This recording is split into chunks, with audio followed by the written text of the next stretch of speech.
sentimental items is one of those areas that can really cause us to get stuck when it comes to minimizing and decluttering our homes. So in today's video, I wanted to share some simple steps that we can take to really help us work through those sentimental items and get to a place where we feel good about the things that we are keeping. Hey, I'm Heather, and if you're new to my channel, I love sharing our journey to a more minimal lifestyle and tips on decluttering and organizing. So I would love it if you would join me on this journey and consider hitting that subscribe button and notification bell. If you've been following my little mini series, last week we talked about paper clutter, and today we're diving into sentimental items. I hope that you've been enjoying this little series, and let's go ahead and jump into the tips. Okay, so the very first thing I would say when it comes to sentimental items is start with the easiest things first. And definitely don't start with sentimental items in general in your whole decluttering process. I would definitely save this one for the very last, since it is the one that we can tend to really get hung up on, and it can feel like it's hindering our progress. Once you are ready to dive into decluttering your sentimental items, it can really help to start with those easier items first. And then as you're working through, you can build from there. And when you're seeing progress, those little small wins will encourage you to keep moving forward. So if you have to, maybe just start with one tote, one drawer, a closet, or maybe limit the amount of time that you spend. Maybe work in 10 to 15 minute increments. Because when it comes to this area, it can really be mentally draining as well, because we're having to make all of these little decisions. There's a lot of emotions attached when it comes to sentimental items, so it can really wear on you. And so it can really help if we kind of start small and work our way up. And as you do it more and kind of flex those muscles, then it'll get easier and easier. All right, tip number 2 is to have a limit or a boundary around your items. For our family, that looks like having one tote per family member. And I think that works really well because it allows us to choose the things that are the most special. And as we are decluttering and getting rid of those things that don't mean as much, it allows us to really and truly appreciate the things that we do choose to keep.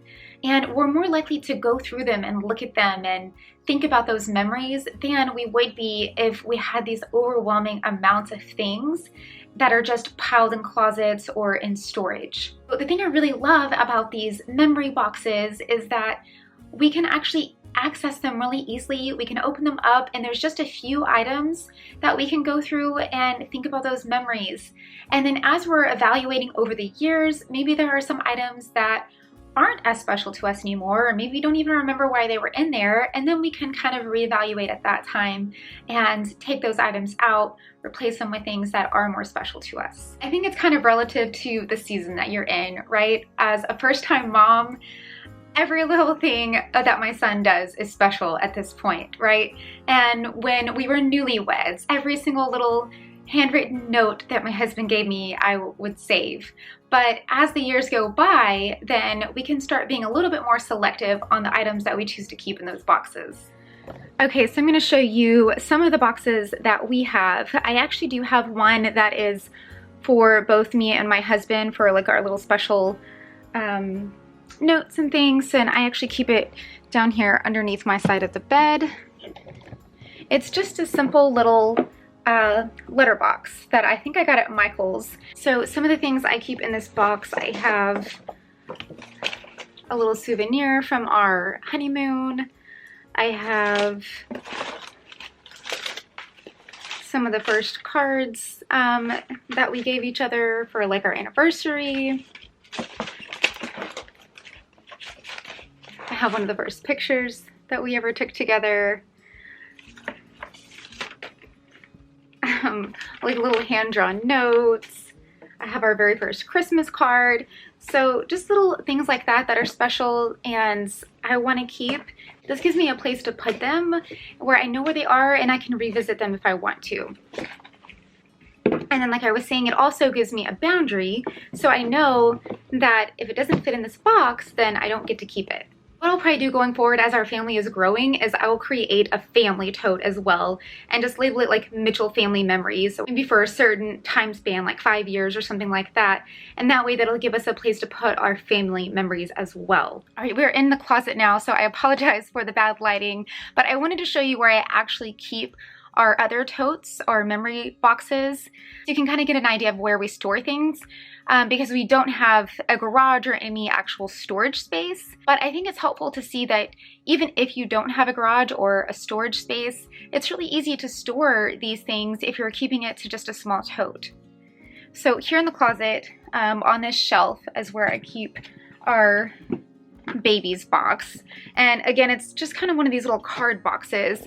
What I will probably do is move this over to like a little tote with a lid, just because it's a little bit easier for transporting and things like that. I just thought this was really cute at the time, but maybe not as practical or functional. And so I'll just kind of show you some of the things that I have kept in his baby box. All right, so some of the things that I have in here, I have his first Christmas stocking. I have the mug that I used to tell my husband that I was pregnant with him. At the bottom, I wrote, "You're going to be a daddy." And he saw that when he finished his cup of coffee, and that's how I told him I was pregnant. So this is really special. And I think it will be fun someday for my son to hear that story and see that item. I have a pregnancy journal that I kept for him. I have a little hat that he got at the hospital, and he was born a week before Christmas, so they gave us this little ornament at the hospital that said special delivery. So just lots of little cute things. I also have like a little onesie with his name on it, little things like that. And so what I'll probably do is, as he gets older, I'll probably create a separate bin for like childhood memories and just keep this baby box for just the actual like baby things. The thing that's really great about having these boxes, especially if you have kids, is that it'll be really cool for them to go back someday and hear the stories behind these things. Especially if we're choosing things that are really special and meaningful, then we'll be able to have that story attached to it to tell them, and that makes it even more special. And when it's in just like a small box like this, then we have to feel like we're overwhelming our kids with all of this stuff someday that they feel like they have to keep. It's just small and manageable. All right, and then moving up here to the shelf in the closet, I have my memory bin. Right now it just says photo albums and journals, sentimental items. It's just up here on the shelf in the closet because, like I said, this is kind of our only storage space for the time being. But what I'll probably do is change that to say like Heather's items or something like that, so I can differentiate it from my husband's box. I just went through all of these recently, so I know some of the things I have in there is like old photos from like my childhood, high school, things like that. I have some, like my very first driver's license, my first driver's license with my married name on it, and just little mementos like that that are really special. And another thing I just thought of when it comes to the idea of baby boxes and childhood boxes is it really becomes important when you have more than one kid, right? And then it can be kind of confusing as to whose thing is what. I remember looking back on some of our pictures and things from when me and my sister were little, and we looked so much alike that sometimes it was like, is that me? Is that her? But these boxes keep that from happening because as you're going through these items, you're automatically putting it in the correct bin with your child's name on it. And with us being pregnant with number 2, I know that we're gonna start right away with having a baby box for this baby as well, so we can keep everything separate. Final question I would just ask yourself in this section on boundaries and limits is, are you paying for storage space to house all of these extra items, or are you paying for extra square footage in your home just to have the extra storage for all of these things? And I would evaluate if it's really worth paying for the storage to house items that may not be as special as you thought they were and that aren't even getting use. All right, so the third tip that I would recommend is to ask questions about your items. As you're going through, ask yourself, what memory does this bring to mind? And if you can't even think of a memory, you don't even remember why you kept the item, then that's probably a good indication that it's time to let it go. On that same token, if it is a bad memory that it sparks, if it just makes you sad or if it makes you feel bad or guilty, then maybe reevaluate if it's worth having that item in your life. Because I don't know about you, but I don't want to fill my home with things that make me feel bad or that make me feel sad. I want to fill it with things that bring happy memories and joy. A great example of this is recently I went through some of my mom's old things. She passed away a few years ago, and there were some things that I was holding on to for so long just because I felt bad getting rid of them. But when I actually sat down and went through some of them, I realized that the memories that they were bringing to me were not happy memories. They were making me sad. And I was finally able to let go of some of those items and just keep the things that brought me happy memories of her. The second question kind of applies to items that have either been passed down or maybe given to you as a gift. And that's to ask yourself if that original owner would truly care if you got rid of the item. I think a lot of times we do keep things out of guilt or just out of this feeling that we should, right? And so think about if this person would even actually care if you had this item, or if they would even remember the item if you got rid of it. Or if they're not here anymore, are you honoring their memory by just stuffing this item away or keeping it in storage? Or could their memory be better served by finding a way to use that item or even passing that item on to someone else who would really enjoy it? The third question is, would a picture work? And I know this one can sound kind of weird, and when I first heard it, I was like, really? Just taking a picture of the item? But for some things, especially maybe larger items that are taking up a lot of space but that you're not really using, but you really want to cherish that memory, then this could be a good option for that. Maybe take a picture of it and then also write like a little note or something to go along with it so you can remember why it was special and you can more easily share that memory. All right, and then question number 4, I kind of touched on a little bit, but that's to ask yourself, could I use this item in everyday life? Could I repurpose it maybe? There's an old rocking chair that my sister has that was my mom's. I remember my grandmother even rocking me in it when I was a little girl, but it's not the most attractive. It's a little bit dated. It had like a brown color with a lot of scratches. And so her and her husband are actually painting it right now so that she can use it in her nursery and still have that sentimental value, but give it a fresh look that fits in well with her home. All right, so I brought you over to the kitchen for this next part because I just thought of this item that's a perfect example of this whole idea of, can I use this in everyday life? And I thought of this picture. And this picture was actually in my grandmother's house. Long after she passed away, my dad found it, along with, there were 2 of them, and each of them had a note inside for me and my sister. She had been saving these pictures for us when she was still alive to pass down to us. And I just thought that was so incredibly special to have that. And I still have the little note with her handwriting tucked away in my memory box.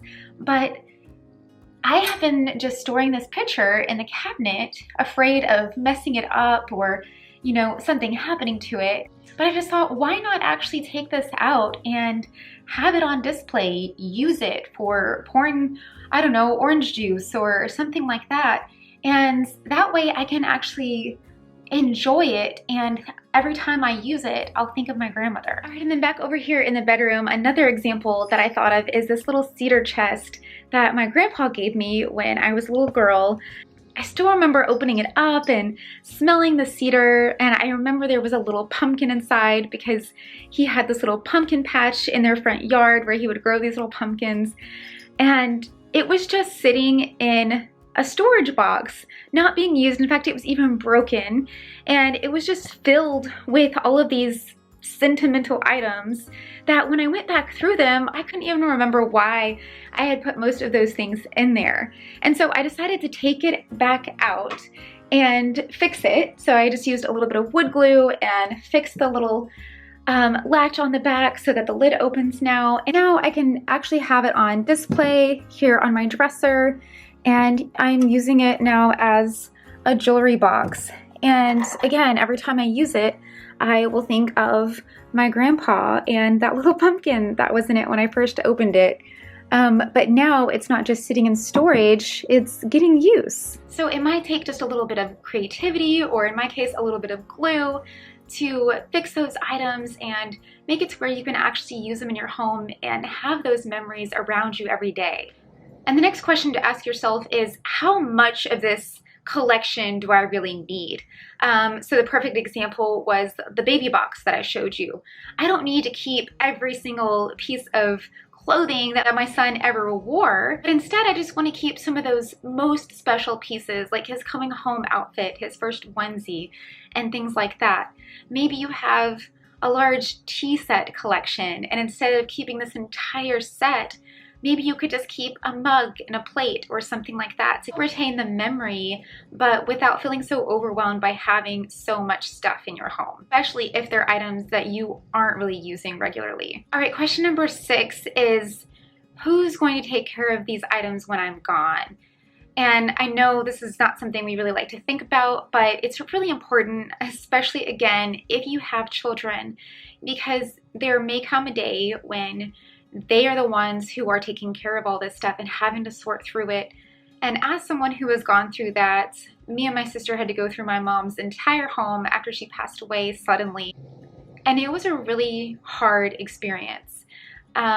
When you're going through that kind of emotional trauma already, to then have to go through and sort through these items, it was very, very hard. I wouldn't want to put that burden on my kids if I could keep from it. I think if we're just keeping those things that are most special to us and having these memory bins or boxes, then if something were to happen, it would just make it so much easier for people to go through those things and see that those were the things that I really cared about and not have to feel burdened or guilty by getting rid of the other things. All right, and then the last question that I would ask, which I kind of touched on already as well, is, am I keeping this item out of some kind of guilt? This can be so difficult. I know, trust me. I have been there and it's still hard for me, especially if it's something from someone who has passed away or if it was given to you as a gift. I would just encourage you to think about, how would that person want you to feel? If it's someone that really loves you or that loved you, then I'm pretty sure they would not want you to feel guilty or burdened by something that they gave you or something that was passed down to you. They would want you to feel joy and happiness. So if you are just keeping an item out of guilt and you don't actually like it, or you don't have the space for it, then I would encourage you to go ahead and let it go. Because one of the main reasons for decluttering and minimizing our homes, at least for me, is to create a home that's peaceful and full of joy and happiness, not full of sad memories or feelings of guilt. All right, and then the last tip is to make firm decisions. Once you've gone through these questions and determined that an item isn't worth keeping, then go ahead and put it in the donation box or set it aside to give to another family member. Don't put it off or leave it till later when you're more likely to change your mind. Try to deal with it as soon as possible so that you can stick to your decision and really see some progress. And I think that goes for really any items that we're decluttering in our home. The more we delay the decision making or we delay getting the item out of our home, the more likely we are to go back and rethink and reanalyze, and then we just kind of defeat the whole purpose. So just some final thoughts on this subject, because I know it is a really tricky one, believe me. But again, I would just say that it's okay to keep some sentimental items. We are human and we attach memories to things, and there's nothing wrong with that. The problem is when we have so many sentimental items that we start to feel burdened by them. And when we have so many sentimental keepsakes and different things, then it's hard to enjoy them because there's just so many of them. And then they start to lose their specialness as they just get lost among the crowd of all of these other things. But when we have fewer sentimental items, we can actually highlight, value, use, and appreciate them more because we have chosen just the most special things. And at the end of the day, they are just things. They are not the person, they are not the memory. We still can keep those memories and those people in our hearts. And for me as a Christian, I just think about how I'm not going to take any of these things with me when I die anyway. And even if you're not a Christian, I think we can all agree that life is fleeting and these things are just temporary. So if we view it through that lens, then I think it'll be a little bit easier to let go of some of those items that aren't truly adding value to our lives. So that's it for my tips on how to declutter and store sentimental items. I really hope that you found it helpful. And I would love to hear in the comments any areas that you really struggle with in your home when it comes to minimizing and decluttering. That would really help me with building out further content for you guys, because after all, this is for y'all. So thank you so much for watching, and I'll see you in my next video. Bye, y'all.